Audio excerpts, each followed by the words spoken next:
Hi friends, నేను మీ భాస్కర్ రెడ్డిని. ఈరోజు నేను చేసే వీడియో ఒకటి చాలా డిఫరెంట్ వీడియో అండి. ఇదేంటంటే ఈరోజు మన దేశంలో ప్రతి ఒక్కరూ ఎక్కడ చూసినా రోడ్లపైన విపరీతంగా ఎక్కడ పడితే అక్కడ చెత్త పడేస్తున్నారు. సో ఈ చెత్త ఈ విధంగా వేయడం వల్ల మన దేశంలో ప్రతిరోజు కొన్ని లక్షల టన్నుల చెత్త ఇట్లా రోడ్ల పొంటి ఎక్కడ పడితే అక్కడ పడేస్తున్నారు. ఇది మన దేశం ప్రతి ఒక్కరూ అమెరికా కంటే బాగుపడాలని, అభివృద్ధి చెందాలని అనుకుంటున్నాం. కానీ మన మనసు మారట్లేదు, మన యొక్క ఆలోచన విధానం మారట్లేదు. అమెరికాలో కూడా ఎక్కడ వేరే దేశంలో ఎక్కడ వెళ్ళినా కానీ ఈ విధంగా రోడ్లపై ఎక్కడ చెత్త వేయరు. కానీ మన దేశం ఏంటంటే ఈ విధంగా మనమే రోడ్లపై చెత్తేసి మన దేశాన్ని మనం ఖరాబ్ చేసుకుంటున్నాం. కాబట్టి దయచేసి ఈ రోజు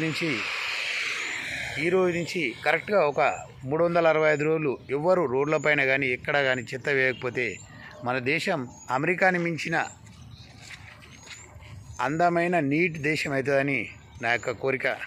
కాబట్టి నేను ఈరోజు ప్రతిజ్ఞ చేస్తున్నాను. నేను కూడా ఈరోజు నుంచి ఎక్కడ రోడ్లపై ఎక్కడ కూడా చెత్త వేయను.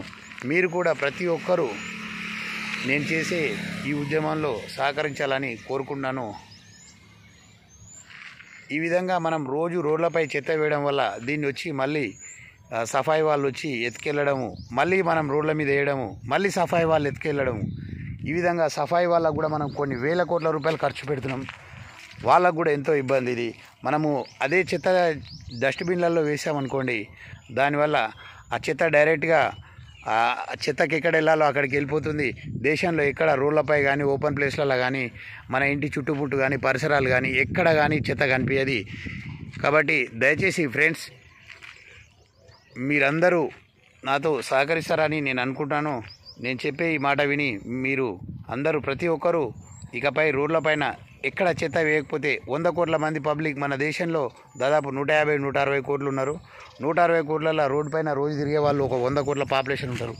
100 కోట్ల మంది కనుక తలుచుకుంటే ఒక 365 రోజులు తలుచుకొని 100 కోట్ల మంది ఎక్కడ రోడ్డు పైన చెత్త వేయకపోతే మన దేశంలో అసలు చెత్త చూద్దామన్నా కనిపించదు.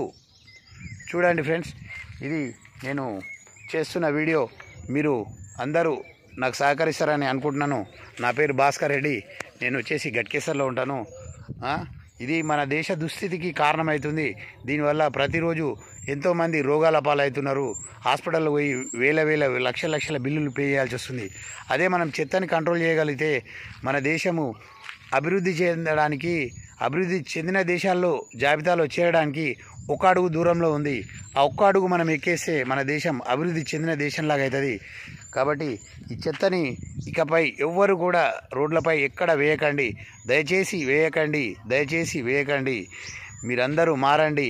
పబ్లిక్ మనం మారితే మన దేశం మారుతుంది. మన దేశం మారితే మన దేశాన్ని ప్రపంచంలో అగ్రస్థానంలో నిలబెట్టవచ్చు ఫ్రెండ్స్. కాబట్టి ఈ వీడియో నచ్చితే ఒక లైక్ కొట్టండి.